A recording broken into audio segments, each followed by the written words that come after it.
বগুড়ার নন্দীগ্রামে কৃষক দল উপজেলা ও পৌর কমিটির ঘোষণা করা হয়েছে। বগুড়া থেকে তানসির আলী মোটর পাঠানো তথ্য ভিডিওচিত্রে থাকছে বিস্তারিত। অভিযান নিউজ টিভির সাথে আছি আমি তৌফিক হাসান।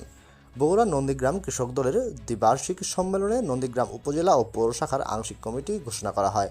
গতকাল শুক্রবার সন্ধ্যায় দ্বিতীয় অধিবেশনে নতুন কমিটি ঘোষণা করেন বগুড়া জেলা শাখার দায়িত্ববান নেতারা।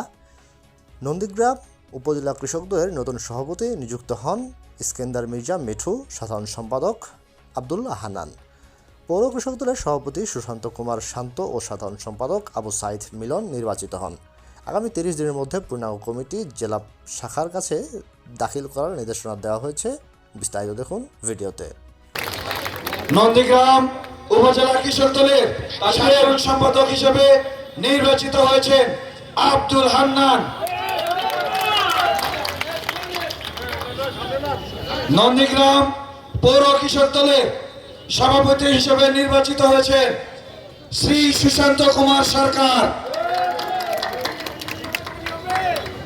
নন্দীগ্রাম পৌর কৃষক দলের সাধারণ সম্পাদক হিসেবে নির্বাচিত হয়েছে মোহাম্মদ আবু সাইদ মিলন।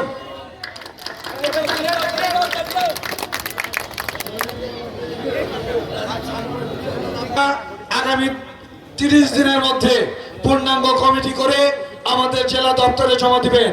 তবে একটি বিষয়ে খুবই সতর্ক থাকবেন, কোন নব্য আমলিকা যেন আমাদের এই কমিটিতে না আসতে পারে। এই ব্যাপারে আপনাদেরকে কঠিনভাবে সতর্ক করছি।